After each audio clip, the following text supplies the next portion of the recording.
आता राज्यभरात ओबीसी मेळावे घेण्याचे नियोजन सुरू आहे। बीडमध्ये 17 ऑक्टोबरला ओबीसी महाएल्गार मेळावा भरणार आहे। मंत्री छगन भुजबळ ओबीसी एकत्रीकरण घडवणार आहेत।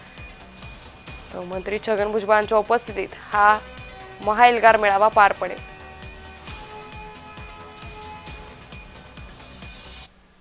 आदरणीय भुजबळ साहेबांनी परवा दिवशी 17 ऑक्टोबर बीडला सगळ्यांनी जमायचा हा निरोप सगळ्यांना दिलेला आहे। म्हणून अखिल भारतीय महात्मा फुले समता परिषद व संपूर्ण सकल ओबीसी समाजाच्या माध्यमातून 17 ऑक्टोबरला बीड येथे दुपारी 4 वाजता ओबीसी महाएल्गार मेळावा या ठिकाणी आयोजित केलेला आहे।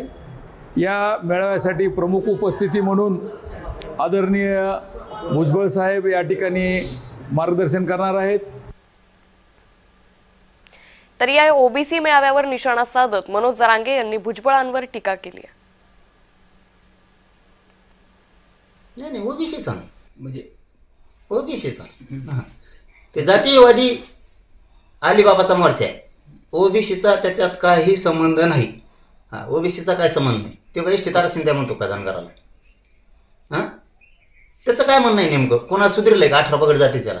आता फक्त मोर्चाला कुंभार जवळ करीन, काही कडी ओडरी रजपूत जवळ करीन, आता बंजारा जवळ करीन, आता धनगरांना जवळ करीन, आता सगळ्यांना एवढा मोर्चा होतं फक्त गोड गोड बोलून